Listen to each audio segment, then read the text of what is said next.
An unbelievable situation unfolded as 1.3 billion Indians became enraged over the Korean ramen craze. In a country where cows are considered sacred, the discovery of beef in Korean ramen sparked outrage among the population. People shouted, "Korean companies, get out of India immediately." Overnight, these companies were unfairly branded as blasphemers. However, the removal of these companies unexpectedly ignited a miracle in a neighboring country, leaving India to regret its actions. Allow me to introduce myself. I'm Aditya Sharma, a 28-year-old food inspector, working at the Indian Food Safety Authority. On March 15, 2024, I experienced one of the most confusing days of my life. Aditya, emergency call. There's been a major incident in Varanasi. My colleague Chansha said urgently. I dropped my papers and stood up immediately. Varanasi? What could have happened in our most sacred city? Arriving in Varanasi by helicopter, I was met with an unbelievable scene.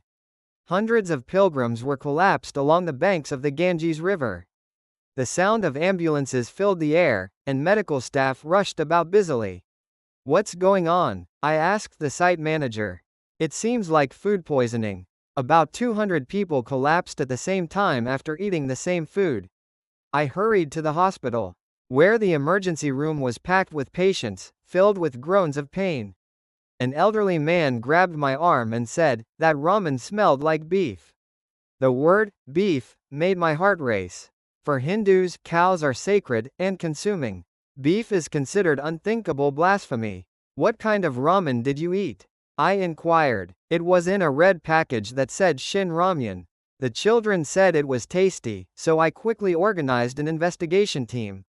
We searched the lodging where the guests had stayed, finding bags of Shin Ramyun in red packaging scattered about. This product was from a Korean company called NongShim. I collected samples for immediate analysis.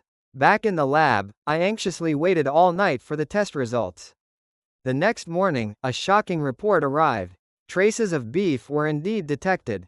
My mind went blank. How could a Korean company so blatantly disregard the religious beliefs of Indians? The media quickly picked up the story. Beef detected in Korean ramen sparks blasphemy controversy. Social media erupted with angry comments. Are these Koreans mocking us? Get NongShim out of India now. This is a religious war. Turning on the TV, I saw every news channel covering the unfolding crisis. The well-known religious leader Pandit Gopai spoke passionately in front of the cameras, declaring, "This is no mere mistake. It's a deliberate insult. We will never forgive those who have defiled our sacred beliefs." Crowds poured into the streets, demanding the destruction of NongShim products. Some even began burning Korean goods. The situation was spiraling out of control. I took the report straight to my superiors, emphasizing the severity of the issue. They demanded action. This was not just a straightforward food safety concern, it was a serious affront to the faith of 1.3 billion Hindus. That night, I couldn't sleep. My thoughts were consumed with the suffering people in Varanasi, who had just completed their sacred rituals, only to find their hunger satisfied with poisonous noodles. On the third day, Jung Ji-yu convened an emergency meeting, and I attended as the chief inspector. The minister spoke with a heavy heart, outlining the seriousness of the situation. Protests were spreading nationwide, with violence breaking out in some areas. We need to ban all NongShim products. One official insisted. That's not enough. We must shut down the factories and punish those responsible. Another added. I raised my hand to speak. Our investigation shows that NongShim has over 50 distribution networks across India, with annual sales exceeding 3 billion rupees. But religious beliefs are, you can't buy this with money. We need to take firm action. Everyone nodded in agreement, and that's how NongShim's fate was decided. At that moment, however, I had no idea how grave a mistake I was making. On the drive home after the meeting, I found myself reminiscing about that day 7 years ago. It was a hot summer day, just like this one. I was a junior at the University of Delhi, and my vacation home was in the city. My grandmother had been eagerly waiting for my return. Our Aditya is here. It must have been tough studying in the city. She said, her warm hands gently stroking my head. Grandma was like a mother to me. She was the only family I had left after my parents passed away when I was young. Grandma, I brought something special from the city because I've been busy with work. It's Korean ramen. My friends say it's delicious. Excitedly, I pulled out a red packet labeled Chill Ramen. At that time, it was just beginning to make its way into India. Wow, our grandson brought something amazing. She exclaimed. Grandma, would you like to try some? I asked as I prepared the ramen with great care.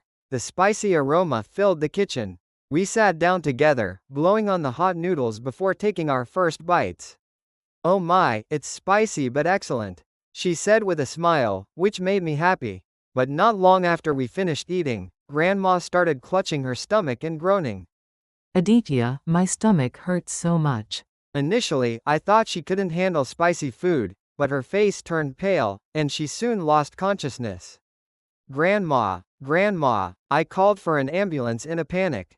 On the way to the hospital, I held her cold hand tightly. In the emergency room, the doctor came out and asked, "What did the patient eat?"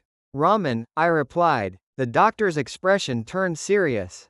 "We've had several similar cases recently, all from eating the same brand of ramen. It looks like acute food poisoning. We need to analyze the ingredients to be sure." That was the longest night of my life. Grandma was lying in the ICU, hooked up to oxygen, and she never regained consciousness. The next morning, the doctor called me in. "Sir, there's a problem with the food your mother ate. We need to investigate further to find the exact cause, but she requires intensive care for now." After 3 days, Grandma was barely awake, but she was no longer the same.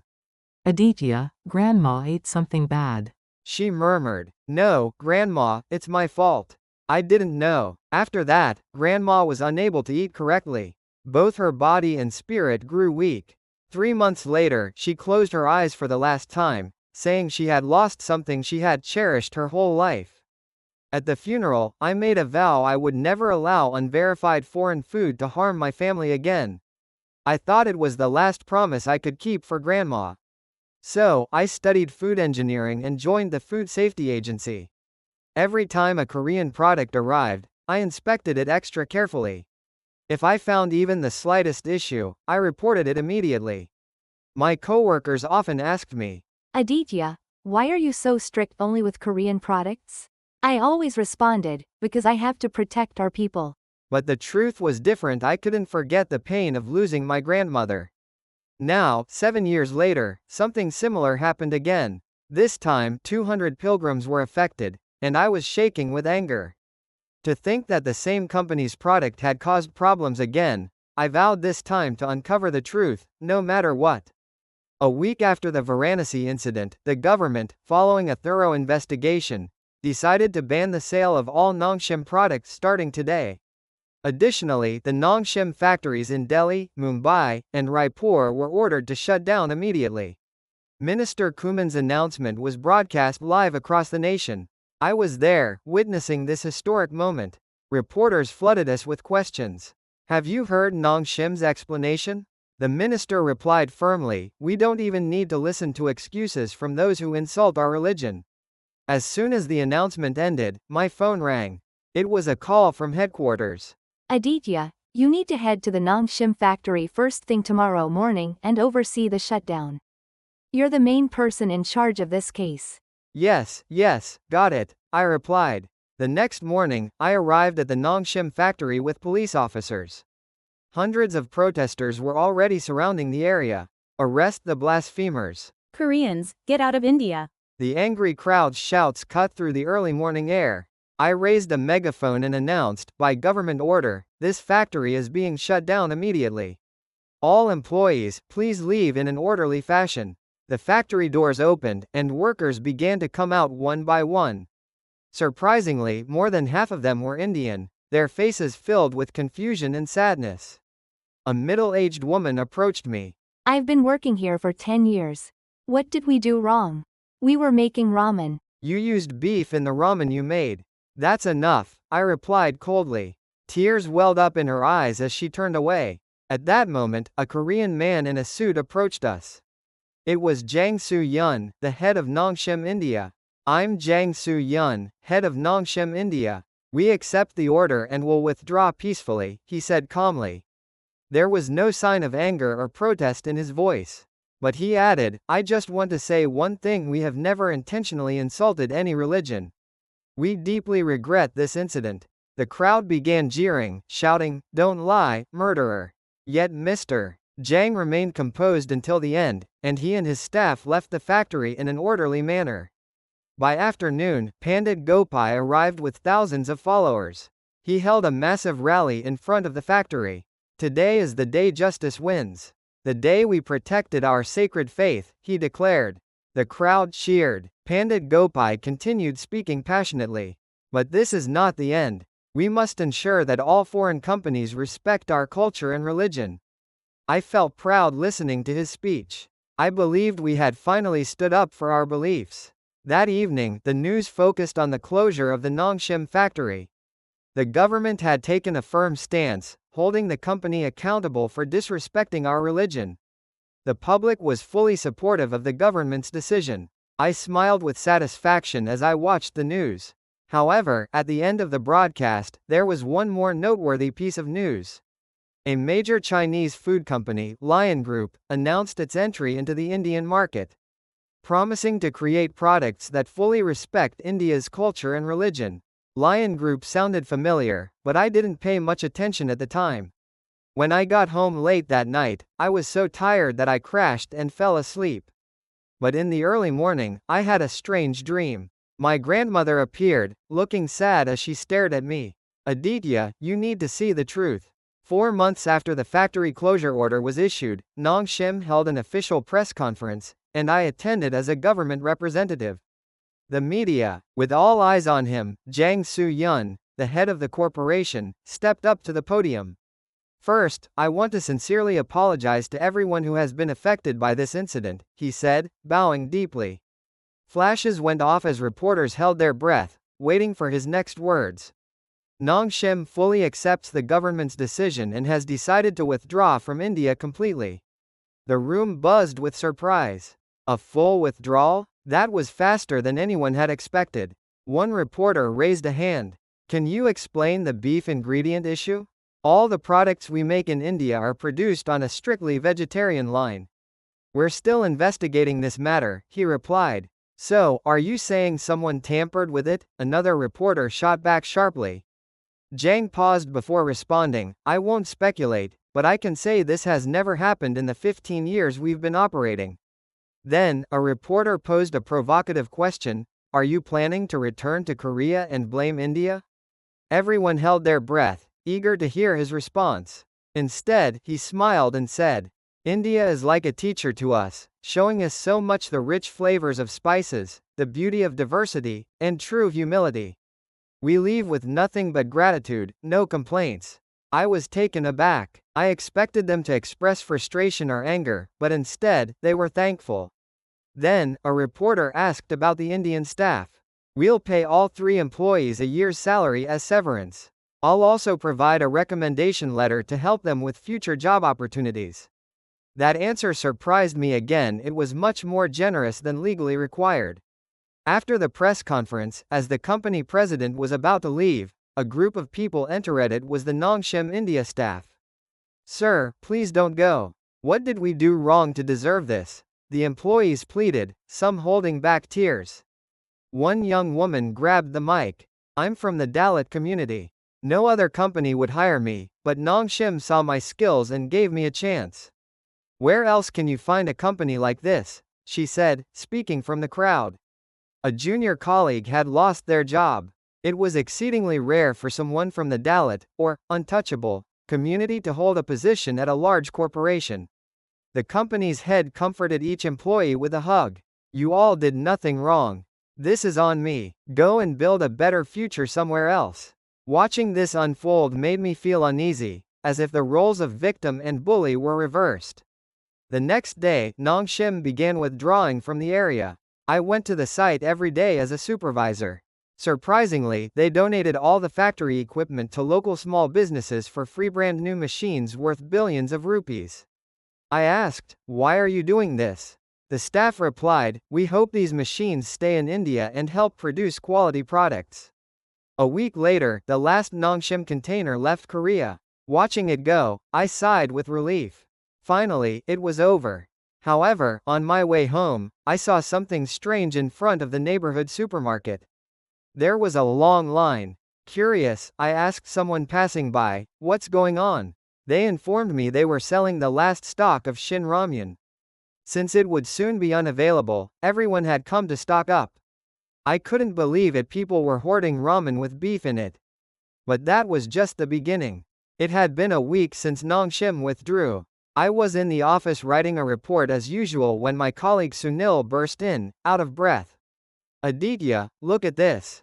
You won't believe it." On his phone screen was a shocking headline: Shin Ramyun's black market prices skyrocket tenfold, even premium versions are showing shortages. What the heck? I was baffled. People were going crazy trying to get Shin Ramyun despite government bans. I immediately went out to investigate. In a narrow market alley in Delhi, usually quiet, it was now crowded with people. "Do you have Shin Ramyun?" I whispered. "Keep your voice down. If the cops show up, it's all over," said one merchant, while others nodded in agreement. I was just an ordinary guy. I pretended to approach casually.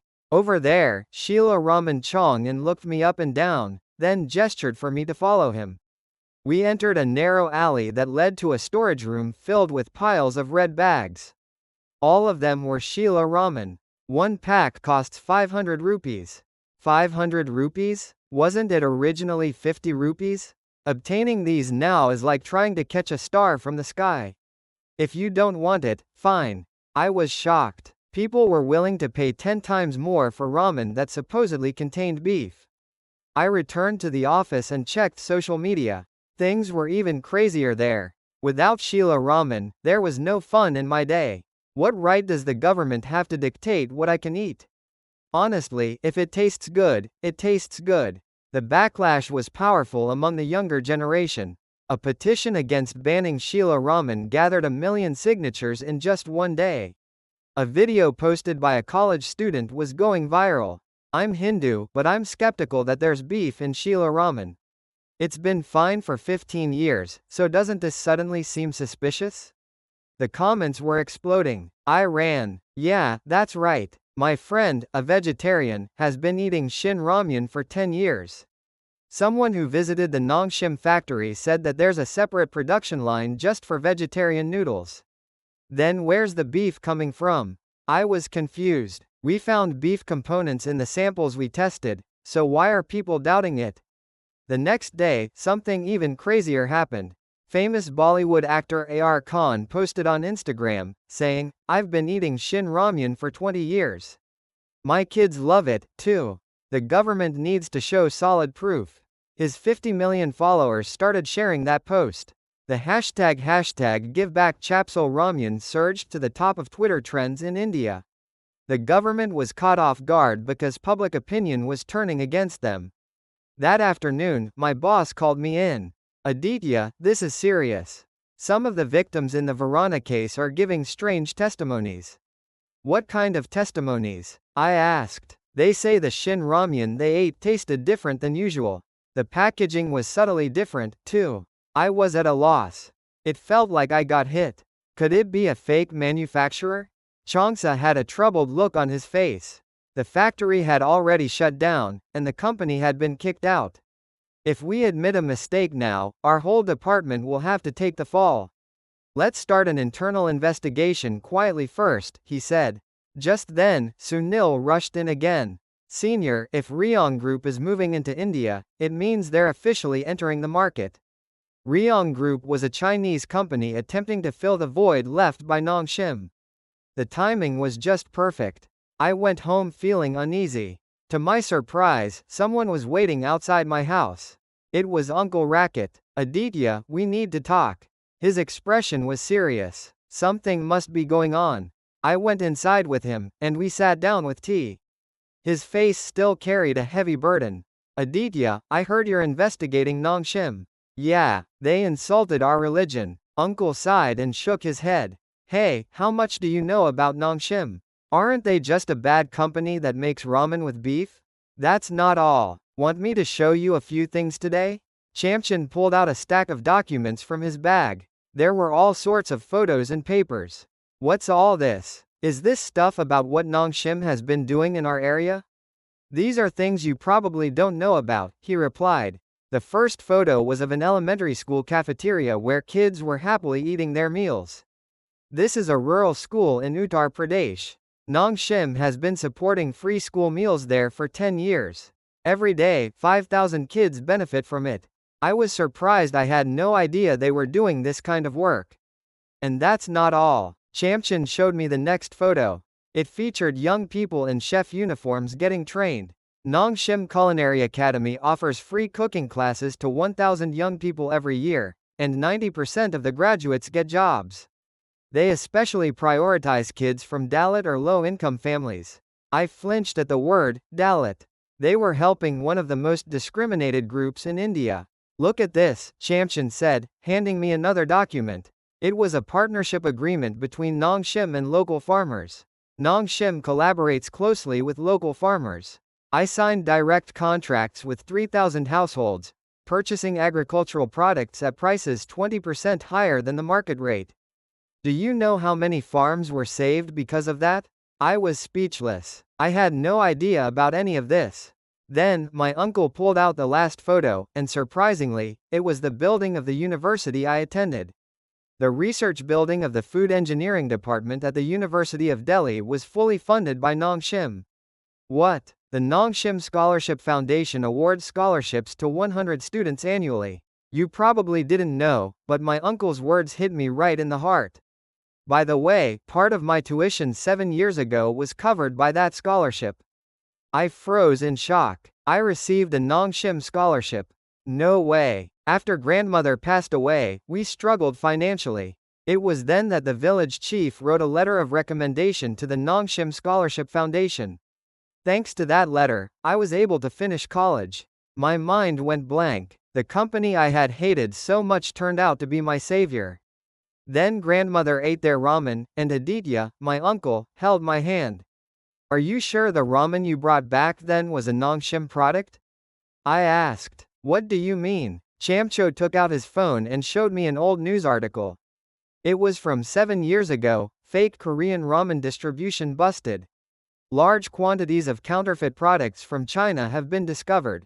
My hands trembled as I read the article. The timing matched exactly when grandmother passed away. So, there's a high chance the ramen grandma ate was fake. If it had been genuine, NongShim, something like this wouldn't have happened. I felt utterly crushed. All the hatred I'd held onto for 7 years was for nothing.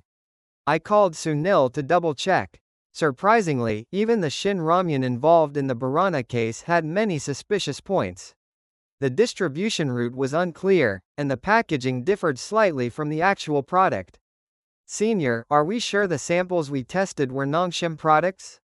I couldn't answer Sunil. That night, I dug deeper into NongShim. More shocking facts kept surfacing.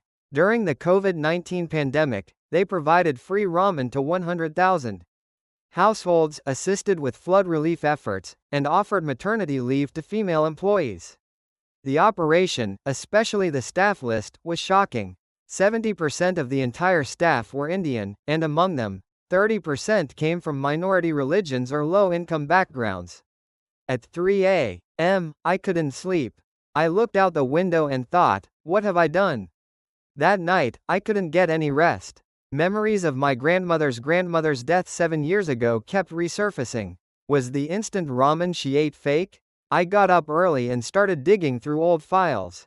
I pulled out a box of documents I'd organized right after she passed away. Inside, I found an important clue: a hospital receipt with the name of the doctor in charge. Drive. Pradeep Gupta. Was he still working at that hospital? The next morning, I went there early. Luckily, Drive. Gupta was still there. Doctor, do you remember me? 7 years ago, my grandmother, Mrs. Sharmado, you remember her? It was such a tragic situation. Was it really because of the beef back then? The doctor paused for a moment and then looked through the charts. To be honest, the exact cause at that time was difficult to determine because the symptoms were all mixed up. What do you mean? I asked. It was way worse than typical food poisoning. These symptoms usually show up with low-quality industrial oils or excessive chemical additives, fake food. So why did the doctor look so puzzled? Back then, the family was thrown off because of religious issues. From the hospital's side, they handled the fake food cases vaguely because things get complicated once problems arise. Sorry about that. After leaving the hospital, I headed straight to the police station. I requested records from 7 years ago. Please show me any records related to fake food cases from April 2017. Surprisingly, a significant case was caught around that time. Fake products from China were widely distributed before getting busted. The name, Liyong Foods, was listed in the report. That was the predecessor of what is now the Liyong Group. I copied all the documents and got in touch with Sunil. Sunil, we messed up. NongShim was innocent, I told him when we met at Samusi. I presented all the evidence, and Sunil was shocked. Leon was likely also behind the Varanasi case, prompting us to launch a top-secret follow-up investigation. We traced the distribution route of the fake Shin Ramyun seized in Varanasi, and shockingly, it led directly to the logistics of the Leon Group. Damn these evil bastards, Sunil clenched his fists in anger. Even more surprising was the connection between Pandit Goet and the Leon Group. We uncovered substantial money transfers through secret accounts, indicating they were attempting to eliminate competitors using religious means. I was trembling with rage. However, there was a significant problem. The government had already expelled NongShim. It announced that they would welcome the Leon Group. What should we do now? I turned to my senior and said, we have to expose the truth. For the sake of grandmother, we gathered evidence and wrote a report, but the higher-ups were unresponsive. They told us it was already over and questioned why we would stir things up for no reason. Innocent companies were being silenced while the government prioritized its image. I felt desperate, wanting to know the truth, but I had to remain silent. That evening, I received an unexpected call from Jang Suyan, the head of NongShim's branch. Aditya, it's me. Before you leave for Korea, there's something I have to tell you. I'm sorry. I made a big mistake. But I know everything. I know the truth, and I'm staying silent because I love India. Someday, the truth will come out. Until then, I'll wait. After hanging up, tears streamed down my face. It was only then that I realized the value of the people we had pushed away. It had been 2 weeks since NongShim left India when suddenly, shocking news broke. The Bangladeshi government had extended an unprecedented offer to NongShim. A free site of 1 million pyong, approximately 3.3 million square meters near Dhaka. I watched the news alongside my colleagues at the office. On screen, the Bangladeshi Prime Minister was personally greeting NongShim's executives at the airport. We want to learn from Korea's excellent corporate culture and technology. We hope NongShim will create new history in our country, the Prime Minister stated in a welcome speech.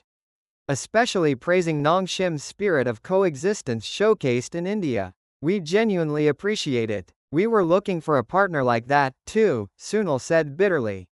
I couldn't believe they were welcoming the company we had forced out. Even more astonishing were the conditions set by the Bangladeshi government.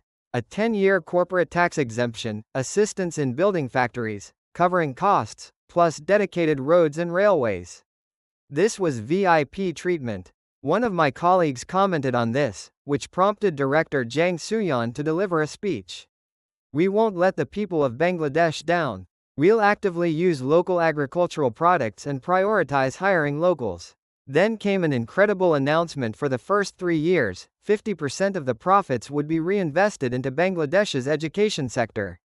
The Bangladeshi people were ecstatic. Social media overflowed with welcoming messages. Finally, we can taste the real Shin Ramyun. Jobs are going to increase. Let's learn from the spirit of Korean companies. A week later, even more surprising news emerged. NongShim's Bangladesh factory would become the largest ramen factory in Asia. With an initial investment of $1 billion, far surpassing their investment in India. Bangladesh was on the rise. An economic expert appeared on TV to analyze the current situation. This investment is expected to create 5,000 direct jobs, and, including indirect employment, it is anticipated to generate approximately 50,000 jobs overall. It is going to be a game changer for Bangladesh's food industry. Then I received a call from my uncle. Aditya, this is serious. Bangladeshi farmers are now selling their crops at prices higher than ours. What? I asked in disbelief. NongShim had signed direct contracts with Bangladeshi farmers at prices 30% higher than what we had anticipated. My heart sank. Our neighboring country had seized the opportunity we missed. A few days later, a reporter visiting Dhaka, Bangladesh, published an article in the newspaper. The faces of Dhaka's citizens were filled with hope.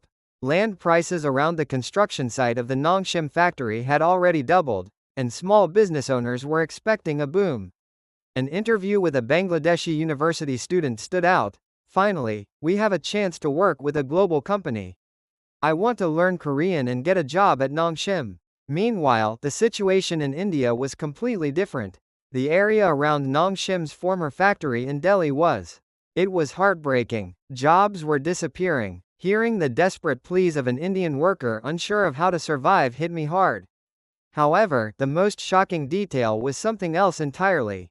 The first product NongShim planned to launch in Bangladesh was called Friendship Noodles. It was meant to signify that they hadn't forgotten their Indian friends. The company head explained that the packaging featured Hindi alongside Bangla, as if waiting for the day they would return to India. Sunil sighed and said, "The company we made enemies with is still thinking of us as friends." Ironically, people living near the India-Bangladesh border began crossing over to buy Shin Ramyun, craving the taste they had missed. According to an interview with a local, as I wrote the report, my hands trembled. The figures illustrated just how costly our foolish decisions had been. 3,000 jobs lost, 500 million rupees wiped out, an annual economic impact, and trust shattered beyond repair. That night, I was watching the news about Bangladesh when tears began to well up. Tens of thousands of Bangladeshi citizens gathered at the NongShim welcome event. Their angry faces reflected everything we had lost. That was originally ours, I muttered quietly to myself in the empty office. It's been 2 months since NongShim left, and the entire Indian economy is starting to suffer an unexpected blow.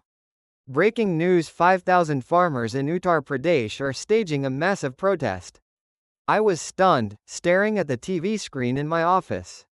The farmers were holding placards that read, "Who's going to buy our crops now?" One farmer leader grabbed the microphone and said, "Ever since NongShim left, there's nowhere to sell our onions and potatoes. The Lion Group is slashing prices without mercy. At this rate, we're all going bankrupt." Just then, Sunil came running in, out of breath. "Boss, look at this. NongShim's partner companies are going bankrupt one after another." The report was shocking. 12 packaging companies, 8 logistics firms, and 5 printing companies have either shut down or plan to shut down. The number of employees at these companies exceeds 10,000. Sunil's voice was shaking. What made it even worse was the domino effect. Other small businesses that relied on these companies were also on the brink of bankruptcy. The next day, the Delhi Business Association held an emergency press conference. The economic losses caused by NongShim's withdrawal far exceeded expectations. Direct damages are projected to exceed 1 trillion rupees. 1 trillion rupees was beyond anything we could imagine. But that wasn't the end of it. Big Bazaar, a major supermarket chain, reported a 30% drop in sales. With no Shin Ramyun available, customers were leaving in droves. I couldn't believe it. Then came an interview with Big Bazaar's CEO, who stated that when customers came in to buy Shin Ramyun and found it missing, they would often leave without purchasing anything else. Shin Ramyun had been our store's main attraction, but consumer research revealed shocking results. Customers who specifically came to buy Shin Ramyun spent, on average, 3 times more than other customers. A week later, an even bigger shockwave hit. The Indian ramen market has faced a significant downturn. Total sales have dropped by 40%, and market analysts indicate that consumers are largely ignoring ramen altogether. NongShim's premium ramen market, which had been built up over 15 years, has collapsed almost overnight. People are reluctant to consume it unless it is genuinely authentic. The products launched by the Leon Group, which came with high expectations, were met with complete rejection due to their poor taste. Many consumers expressed their longing for NongShim in interviews. I received a desperate call from my uncle at that time. Aditya, our village is falling apart. Half the farmers are drowning in debt. Is it that bad? I asked. The farms contracted with NongShim had invested heavily in facilities, and now they are unable to pay off their debts. Tragically, some individuals have even taken their own lives. I was taken aback. I never imagined it would reach the point of death. We conducted an urgent field investigation in a rural village in Pune. This place once thrived, but now resembles a ghost town. Look at this, one farmer said, pointing at a storage facility explicitly built for NongShim supplies. We spent 20 million rupees on it, and now it's empty. Tears welled in the eyes of the farmer who sold the land. What about its usage? I asked. They explained how quality checks were conducted, but 70% of our farm produce failed these checks. Even the produce that passed was purchased at rock-bottom prices. The village chief sighed, saying, NongShim cared more about our effort than just quality. They bought all the potatoes, even the imperfect ones, as long as they tasted good. But now, I can't bear to look them in the eye anymore. It feels like it's all my fault. Upon my return to Delhi, I was met with even more shocking news.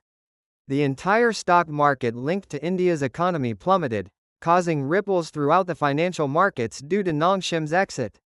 An economic expert remarked, "This isn't just one company leaving, the whole ecosystem has collapsed."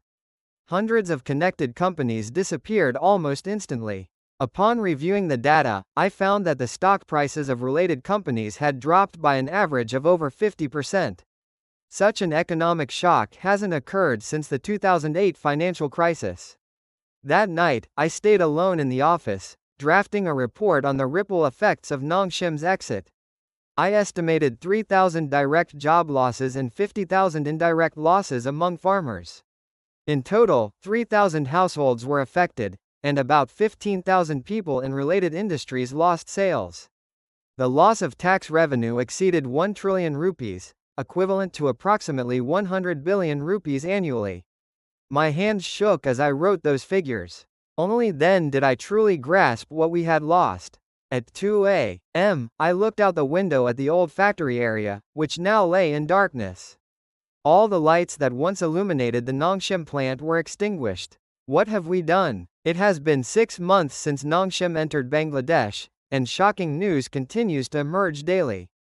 Bangladesh's unemployment rate hit an all-time low, thanks to NongShim's creation of 100,000 jobs. I watched the news with clenched teeth. What we built, our neighboring country had taken away. Then came an interview with Bangladesh's Minister of Economy, who stated that NongShim had exceeded its promises. They had directly employed 7,000 people, and including partner companies, 100,000 jobs were created. What surprised me even more was that NongShim had selected 1,000 local youths to send to Korea for technical training, covering all costs. On screen, I could see the anger on the faces of Bangladeshi youths as they boarded the plane to Korea. My face appeared on TV, and it felt like a dream. I'm excited to learn the best skills in Korea through an interview with a young guy. Just then, Soon Il walked in and said, "Senpai, there's even crazier news." A festival in Bangladesh attracted 100,000 attendees, sponsored by the ramen company NongShim. They organized the event to promote friendship between the two countries through Korean culture. I was left speechless. This company isn't just a business, they're acting like cultural ambassadors. A week later, I heard even more incredible news. NongShim's factory in Bangladesh received halal certification, officially entering the global Muslim market. I immediately understood the significance. After facing challenges in India for not respecting Hindu customs, they established a facility tailored for Muslim needs in Bangladesh. This demonstrated their respect for religion, receiving praise from religious leaders in Bangladesh. A month later, the largest Buldak festival was held in Dhaka, Bangladesh. Wow, it's incredibly spicy, but delicious. Cheers from the crowd filled the festival grounds and were broadcast on TV. A famous Korean celebrity attended as a special guest. Chefs were invited to give fusion cooking demonstrations using Shin Ramyun. NongShim announced that all proceeds from the festival would support meal programs for underprivileged children in Bangladesh. The most astonishing aspect was the economic data revealed. Bangladesh's food exports had surged by 200%. The head of the Bangladesh Trade Association explained that the export boost was attributed to NongShim. 60% of NongShim's products are exported, positioning our country as a major player in South Asian food exports. The numbers were staggering. Before NongShim entered the market, Bangladesh's annual food exports were $1 billion, but in just 6 months, they exceeded $2 billion. An economist described this growth as a miracle.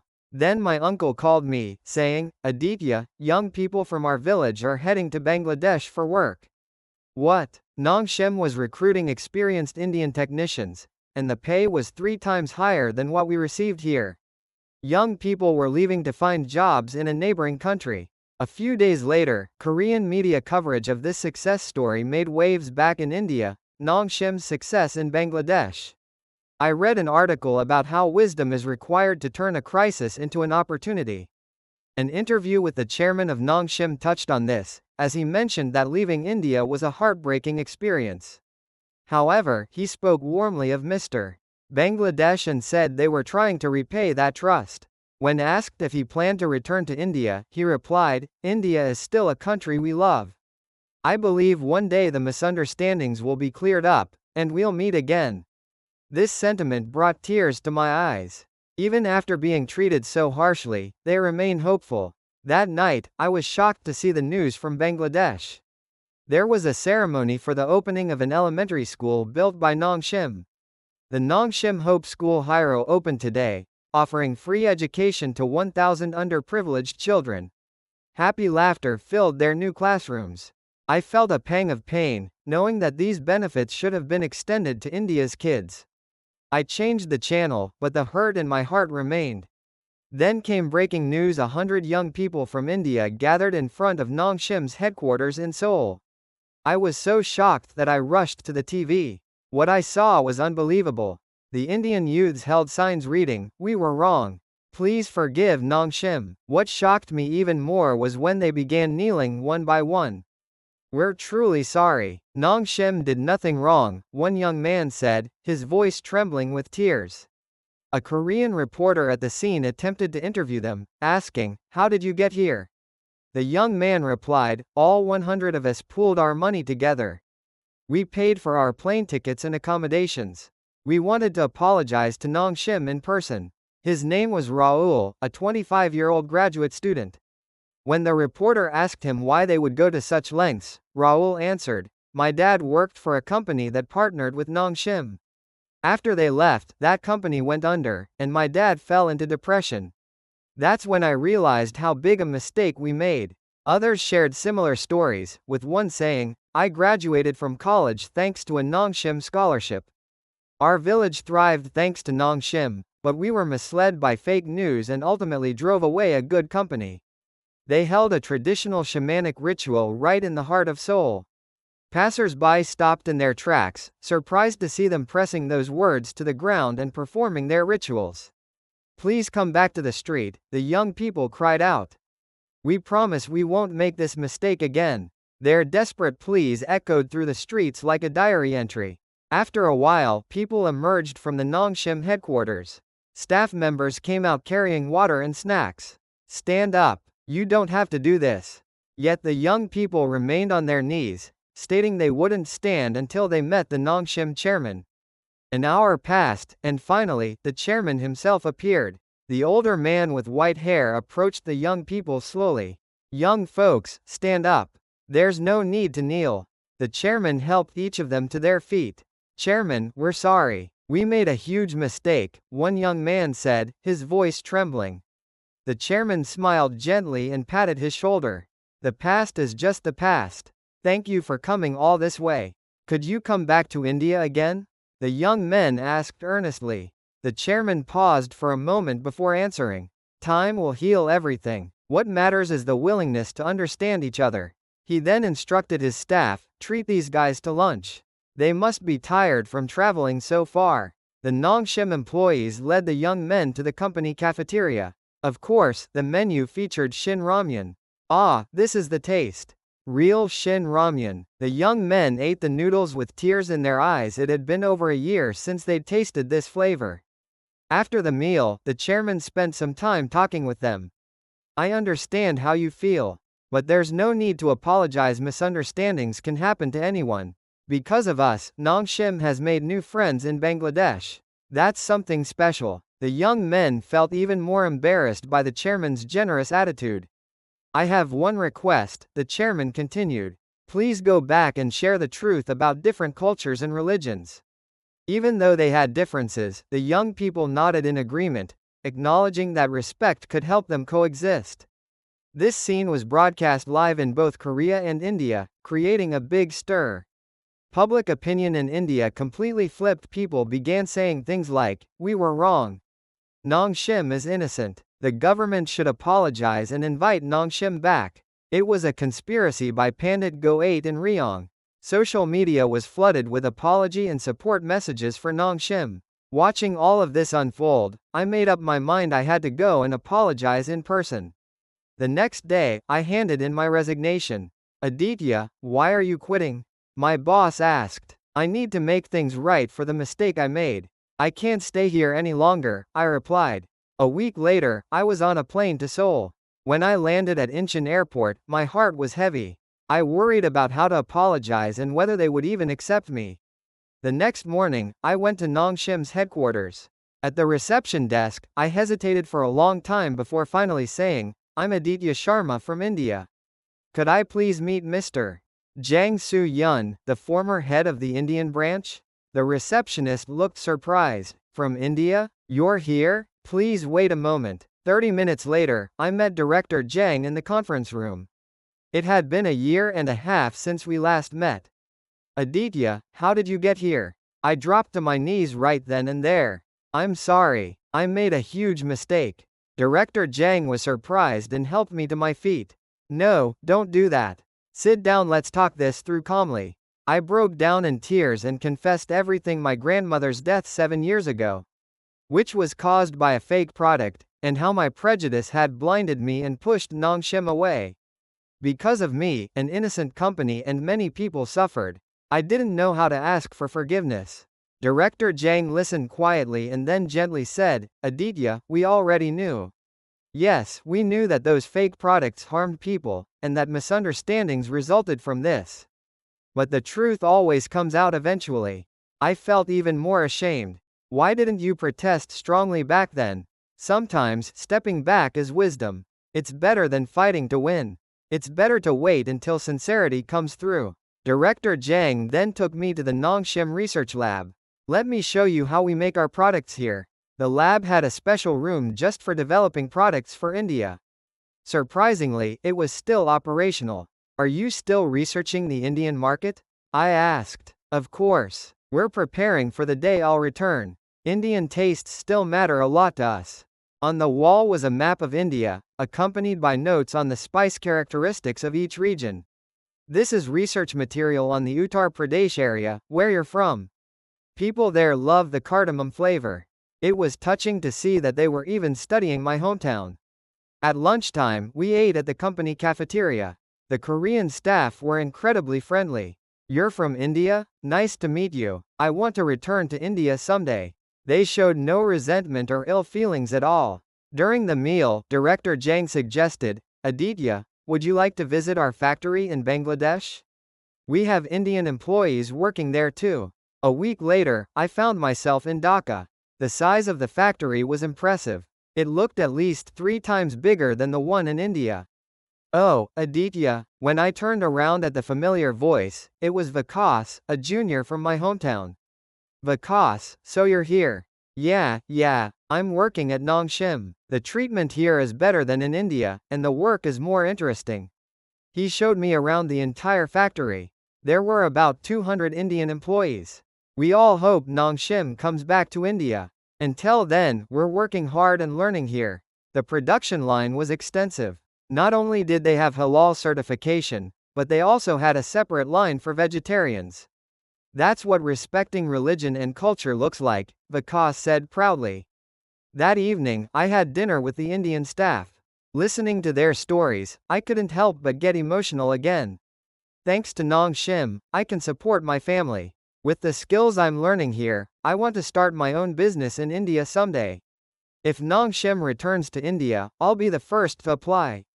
Back in Seoul, I made up my mind. Just saying sorry wasn't enough. Director Jang, is there anything I can do in Korea? Yeah, I heard the Korean Cultural Center is looking for an expert on India. Interested? That's how I ended up staying in Korea. I decided to work on clearing up misunderstandings between the two countries and building bridges of understanding. After working at the Korean Cultural Center for 6 months, excellent news continued to come in. NongShim won the WHO Global Impact Improvement Award, recognizing its support for nutrition in developing countries. I felt proud watching the news. Even though I'm from my country, they once pushed me away, but I can genuinely celebrate this now. The WHO Director General's speech was impressive.